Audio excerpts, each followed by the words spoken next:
Hey everyone, so in this video we are going to talk about Python basics. So I might look pretty slow in this video, so I would suggest if you watch this video at 1.5x, that would be pretty nice for you. It will save some time for you as well, and I hope you do like it. Hey everyone, so in this video we are going to talk about Python basics, and we'll start with the Python installation. And first of all, we'll have to decide which distribution we are going to install. Okay, so you can install Python from different resources. So the first one will be the official resource from python.org, but we shall be installing a distribution of Python called as Anaconda, and we shall be doing that because Anaconda provides us with a lot of tools pre-installed in the library, so that we can use them whenever we want to. Okay, so yes, so first of all, let's just go to this anaconda.com, and over here we can go to individual edition, and then over here you can actually see that we got this option for download. So you can download it for Windows, Mac or Linux. I'm currently working on Ubuntu, which is a Linux based, and I have already installed this version, so I will not be installing anything else. Alright, so with that being said, now how will you be installing it? So after you download it, you just have to press install or double click on the download, and then it will ask you if you want to add Anaconda to its path, which you will click yes, because you would want to execute every command that you write in the CMD to be executed with the Anaconda environment. Right, and yes, so that will be that. So after you install it with the path, add to the path selected, you will get this base written in front of your what do we call this, username, I guess, username. And it might look different for Windows. I'm currently using Ubuntu, as I have already told you, so it looks pretty different. So let me actually zoom in. Okay, so after install everything correctly, and if say this base doesn't come over here, then you can actually write conda activate base, something like that, and it will come up over here. Okay, so yes, so this was all about the installation of Python, which you can of course do, I hope. And if you find any issues regarding that, you can always comment in the comment section below. Alright, so now let's just move forward with what we can do with Python. Alright, so yes, so whenever you launch a CMD, you will see that on Windows it might look different, so you will end up with a shell. So the CMD is actually a shell. So what a shell does, let me actually explain it over here. So what is a shell? Okay, so shell is nothing but as its name suggests, something which resides outside. So this is your core where your operating system and kernel lie, and this is your shell.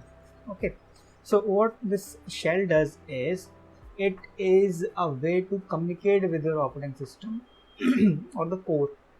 Okay, so it takes your user commands.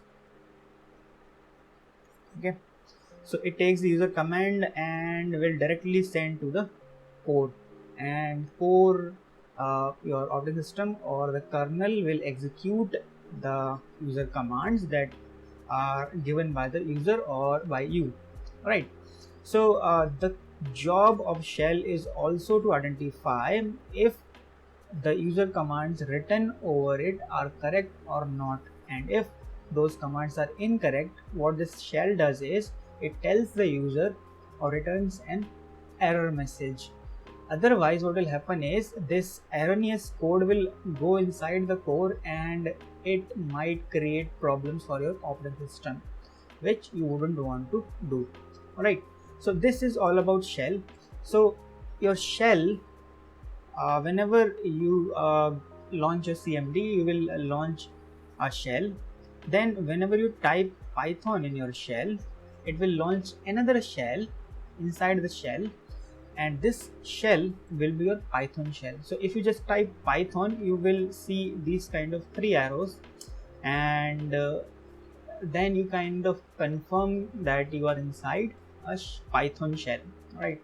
And over here you can start writing your Python code. Okay, so let me actually show you how will it look like.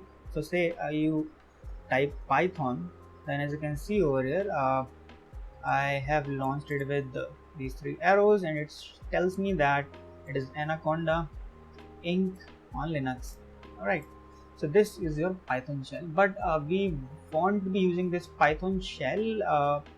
We shall be using interactive Python shell, and the reason is this Python shell doesn't provide a lot of options that your interactive Python shell provides. So let me actually exit from it, and then let's type Python, IPython. So IPython means interactive Python, and as you can see over here, it is written an enhanced interactive Python. Alright, so this interactive Python will give you help messages, and it can also provide documentation for your required libraries and whatever that you want, and that is why we are going to use interactive Python shell. Okay, so before using any code, let us just try to understand what your Python is currently providing you. Okay, so let me actually give you a brief overview what you are getting with Python right now. So whenever you type IPython or simple Python, what happens is Python launches with some functionality. So let's just call it func1. Alright, so these are core functionalities which come with Python and which are kind of launched with your Python shell. Alright, and then comes the additional functionality. Let me call them additional functionality, right, which you can actually import from your library. So whenever you kind of download a Python distribution of simple Python from python.org, what will happen is this Python package comes with pre-installed libraries such as OS, and I guess shutils is also installed in it, but I cannot confirm if it is installed or not, but I think it is installed, pre-installed. Okay, so these are your additional functionalities which are kind of pre-packaged with your Python distribution. And say if you are using Anaconda, so Anaconda also comes with a lot of libraries or the modules, which we call them. So this OS is module, so additional functionalities come in libraries. Those libraries are actually called as modules. Okay, and now there is third kind of functionality. So these functionalities are the code or the modules that you will write yourself or will download additionally from pip or Python package manager. So this Python package manager is pip, and we use this to install additional packages such as suppose you do not have NumPy installed, then what you will do is you will install NumPy using pip install NumPy. Alright, so what we understood right now is that whenever you launch your Python shell, it comes with some functionality. It launches with some functionalities like it can do 3 plus 3, it can perform this addition, it can do multiplication, it can do power, like you want to kind of do 3 to the power 3, then you can actually do that as well. And there are a couple of more functionalities as well, such as for loop, while loop. So these are the functionalities which are core functionalities which launch with the shell itself. Then comes the additional functionalities such as OS. So whenever you want to interact with your OS, such as if you want to create your folders, or you want to create some files, files, I guess the file mod open function already is imported with built-ins, but let's just think like if you want to create your file, not files, sorry, folders, and if you want to create say, or you want to actually delete some files or folders, then what you can do is you can kind of import OS or shutils. So what you can you will be actually writing over here will be import OS. Okay, so this is pretty much it. So you can actually import OS. So whenever you want to import a library, then you will be importing it in this way. So importing is done in different fashion, which we'll see how. All right, so then comes your third kind of functionality, which are the additional modules that you can install from say pip, or you can also manually install them using these setup files. So we want to go over there as of now. I just wanted to show you that what your Python comes with, and what you can kind of how you can add the more functionality. So you can actually think about it in this way. Suppose you buy a computer or you build a PC, then what will happen is, say you use your NVIDIA 1650 graphic card, and then in future you want to upgrade that, then what will you do is you will buy another graphic card, say RTX 2070, and then you will install it in your computer. So you actually buy it, or in this case we are actually kind of downloading these libraries from the GitHub or from the Python package manager. Okay, so that was it. Now what we'll do is we'll try to understand these core functionalities, what these core functionalities are, and how we can kind of use them. Okay, so let me actually launch the shell. So let's see if we can launch the shell. Yes, so we have already launched the shell. Okay, so what I would do right now is, so as I have already told you, I haven't imported anything. So if you want to, yes, so one more thing. So uh, whenever you start using Python, you should know what kind of modules or what kind of functionalities is already available in one particular library. So for that I'll give you two very powerful functions. So let me write them in the notes only. So these two powerful functions are most of you might already know. So first one is help, and the second one is dir. So we'll actually understand how these are used. Okay, so yes, now say you want to know which modules are already imported over here, so you can actually write dir. So you will see that these modules are already available over here. So exit we have already shown you, I have already shown you in Python shell, not interactive Python shell, but in normal Python shell. Quit I haven't shown you because that actually means the same thing, right? In and out, you already know that these are in and out, like in for like giving the input to the shell, and out will give you the output of your given command. So in this case we got the output in this list fashion. So this is your list data type. So whenever you see this square bracket, that means we are kind of working with list data type. Okay, so over here what we are actually interested in is this built-in module. And if you do something like this,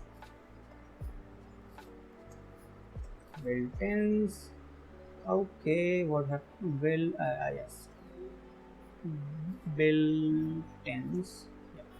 So these are the functionalities that are already available with the Python shell whenever you launch the Python shell. So don't go over there like these error messages, because we are not going to work with them as of now. So this is your boolean data type false, and there will be its sister as well, which is true and false, brother and sisters, and we have none. And yes, so these are a couple of error codes. Yes, so it is true over here. All right, so we want to be going over there because that's pretty advanced stuff for you as of now.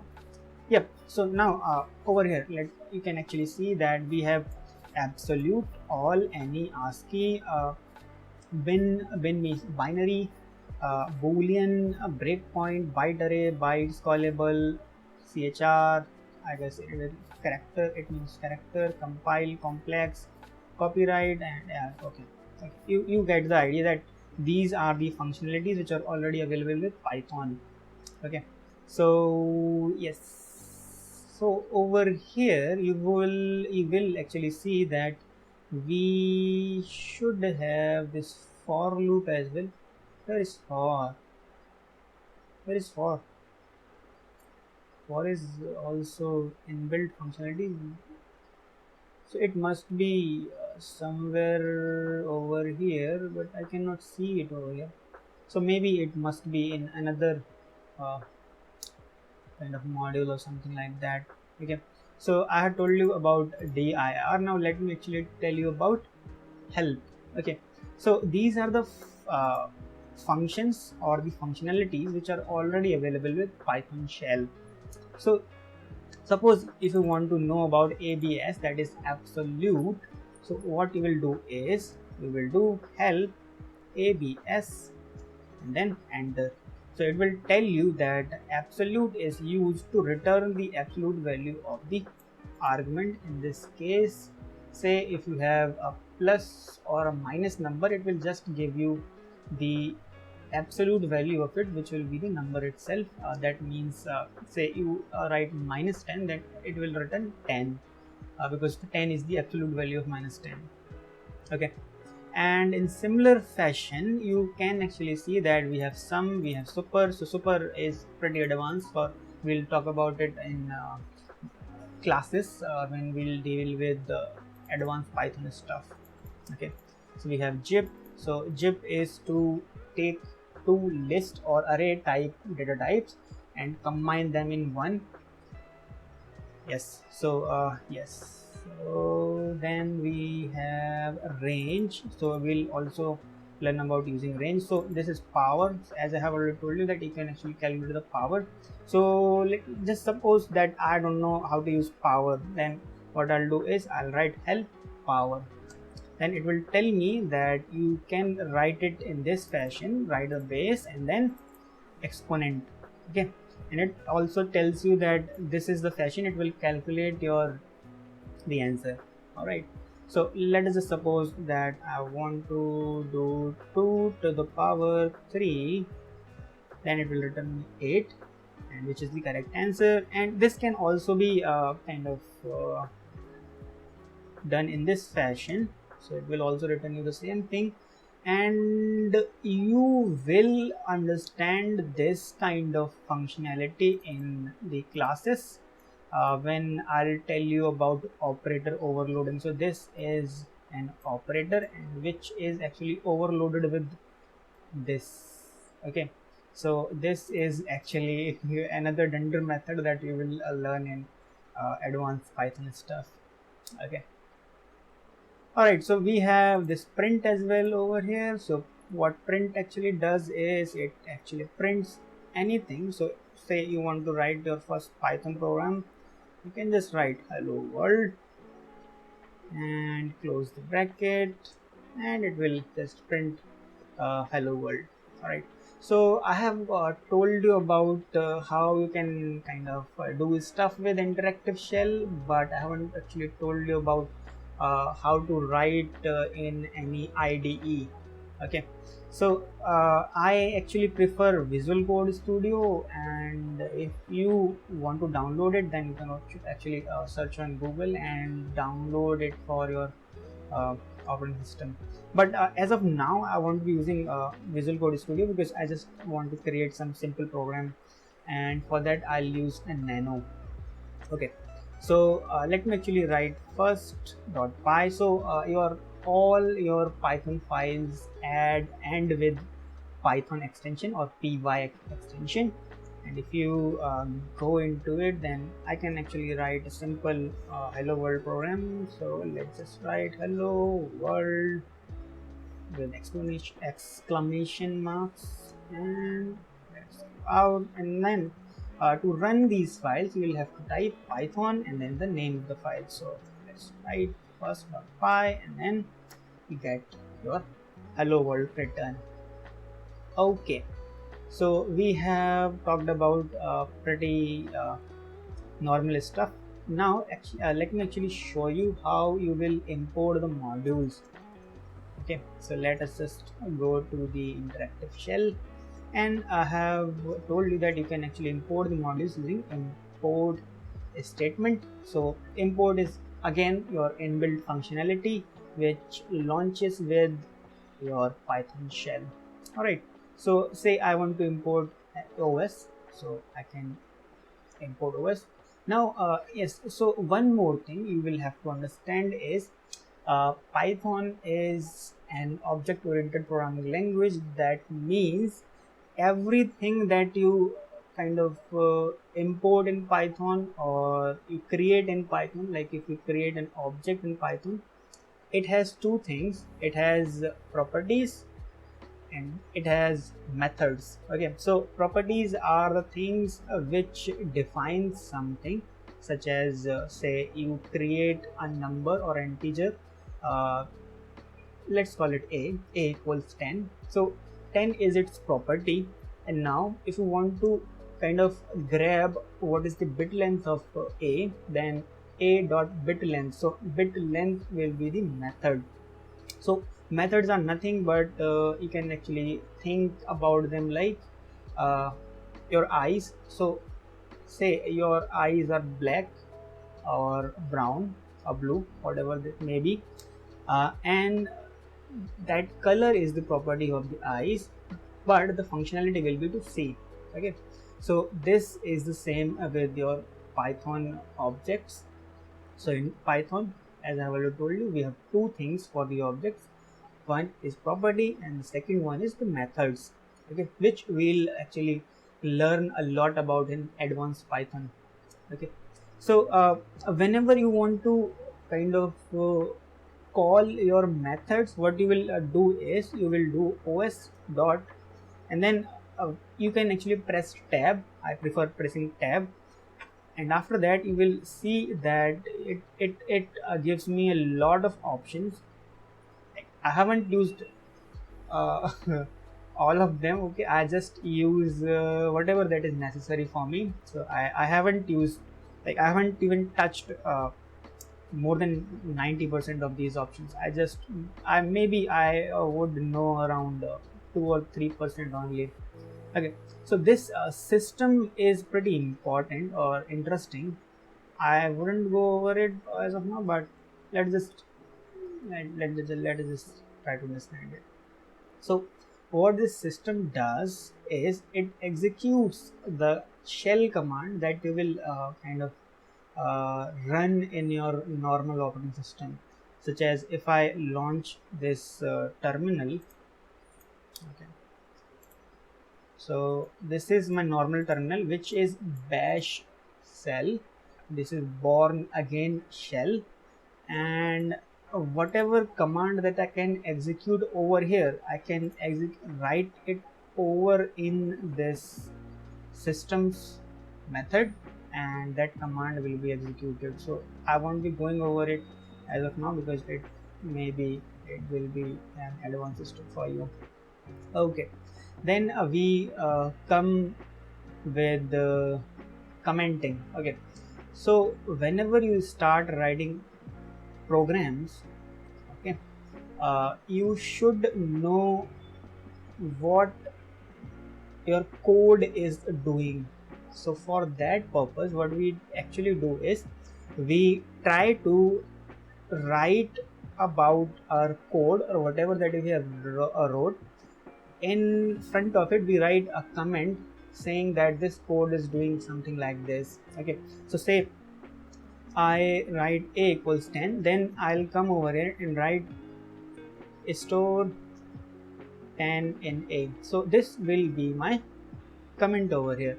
So this wouldn't change anything in your code. Your code will execute as it was executing without the comments, but these comments can be come in pretty handy when say you are seeing your code after a very long time, say after 1 month or say 1 week. Even in after 1 week you will realize that if you are working on a long project, you won't understand what is happening over here, right? So for that purpose you should actually include comments in your code, and I would recommend like please include comments in your code. Okay, so that was it about the basics, and now let's just talk about the data types. Okay, so as I've already told you, let's not talk about the data types as of now. Let's just try to understand, grab a feeling of how we are actually going to use Python now, right? So yes, let me exit. I have exit. Okay, so yes, we shall be writing code in Jupyter Notebook also. So Jupyter Notebook is the module which already comes pre-packaged in your Anaconda distribution, so you don't have to install it separately. But if you haven't installed Jupyter Notebook because you just installed package from python.org, then what you can actually do is you can do pip install and then Jupyter. Okay, and it will actually install it for you. I have already installed it, so it is telling me that requirement already satisfied. Okay, so this will be the additional functionality that you can download from the Python package manager. Okay, all right. So yes, so for launching the Jupyter Notebook, you can actually write this, and you can write Jupyter Notebook, and then you can press enter and it will launch it. Otherwise say if you don't want to launch it like this, then you can always go to this Anaconda navigator and it will launch this program for us. So it is gonna take some time. Okay, so here we are. So yes, so from here you can actually install, or sorry, not install, you can actually launch the Jupyter Notebook from here. So this is the launch button, and after press it, it will launch a Jupyter Notebook. Furthermore, you can also launch Jupyter Lab, which I haven't used so far. I don't know when you can use it. Like it is similar to Visual Code Studio, which I always use. Okay. So yes, so this is how you can launch a Jupyter Notebook. Okay, don't show this again to me. Let's get out.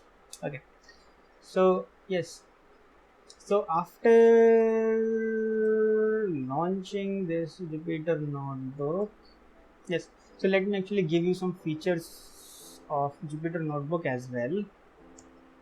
So when you launch this Jupyter Notebook, you will see that you have this kind of web experience or a web page. Okay, now what you can do is you can always go over here, new, and then you can always start a Python shell. Okay, so this will yes, so as you can see over here, it is telling me that this is a trusted file or a trusted source code file. All right, so over here I want to kind of emphasize on some features that I particularly like about Jupyter Notebook, and I hope you would like them too. Okay, so suppose whatever the functionality that I talked about in IPython shell or interactive Python shell, everything works as it is in Jupyter Notebook as well. All right, so say if I want to take help for print, then it will tell me everything about print. So uh, yes, and say if I want to take help about built-ins, and it will tell me that yes, so this is the built-in functions, exceptions, and other objects, and it will tell you everything about each of them. So if you want to know about them, and there is an additional functionality which I really like. So say if you are using a new library, so in that case what will happen is you won't be knowing a lot about their features. Then in that case, say if you want to know about this print statement, so if you want to know about how does it work, then you can always press shift and tab simultaneously. Then you will end up with this doc string, and this doc string will actually tell you what you can actually do with this print. And this is similar to the help message that we were printing by typing help. All right, so yes, that's it. So I hope this was pretty much good. Yes, one more thing I should add. Yes, so say in Jupyter Notebook you want to say if you are writing some code, and if you want to kind of separate each piece of code by a separate name, then you can always use headings or markdown. So if you come over here, you can always write markdown. So I can write test python code, and it will look like this is some heading for some code which can when you are working with a large project, that this functionality can come into uh, handy. Okay. Yes, so furthermore, this Jupyter Notebook has a lot of keyboard shortcuts as well, so, which you can actually uh, get from over here, and you can always type H over here to see all these keyboard functionality. Uh, yes, so whenever you write some code, say I write a equals 10, then I prefer pressing shift plus enter, that executes my code. And say if I want to know about a, I will press shift tab, and it will actually give me the useful information about everything that I need to know about this integer data type. Okay, so I hope everyone this was a pretty much good introduction to Python, and if you have any query or comment on it, you can always go down to this comment section below. You can write your questions, and I'll try my best to answer them. And maybe there are a lot of people which can answer your questions. Some of them are my students, so never forget to thank them for answering your questions. So thank you for watching this video, and I hope you did enjoy it, and I hope to see you in the next one.